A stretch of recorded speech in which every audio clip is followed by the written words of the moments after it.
Okay, my name is Matthew Herrmann, and thank you all for listening to me today. And today I'm going to talk to you about bass fishing. What I'm going to go over how a bass fishing tournament works, why I got involved, and the expenses of bass fishing. So a bass tournament, you got to wake up bright and early. Tournament starts at first light, which is usually around 5:30 during the summer. You have to be there at least an hour beforehand, so the referees can check the boat, make sure you don't have any fish in the live boat to begin with, and make sure all your equipment is up to par. Then everyone lines up in a line on the river or lake, and you launch off. These boats are going 80 miles an hour across the water, so you got to share the water so you don't get run over. And then everyone has to report back at the ramp by 2 o'clock. If you're late, your weight does not count. You have a 5-fish limit, and all the fish have to be at least 12 inches.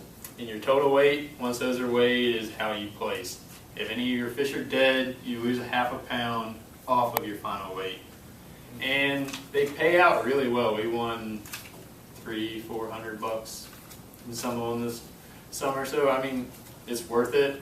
If you don't win, then you lost $100 in gas. So why I got involved in bass fishing? I grew up in the middle of nowhere with a bunch of ponds and lakes, so that was entertainment. We fished during school, after school. My whole class would go out behind school to the lake and pull up on the side of the pond and fish in between classes.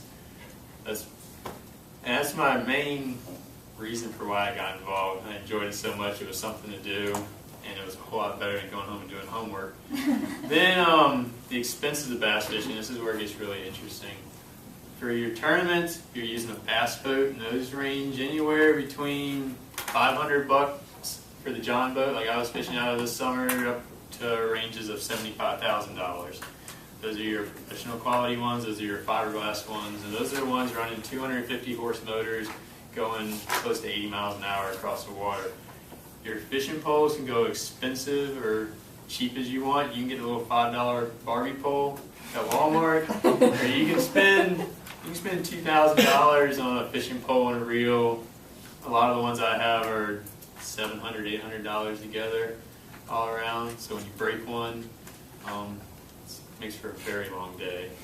And then you have your culling tags where you hook them in the lips of the fish. You can tell the difference for your weights when you're pulling them out of the live well. You have scales that range between $50 and $200. You have your rain gear, which is around $600 and $700. And then you have your entry fees, which are around $100 a tournament. So bass fishing is not a cheap sport if you want to take it to a tournament type level. Okay, that's all I have. Thank you. There you go. Thank you. I'm sorry, that was not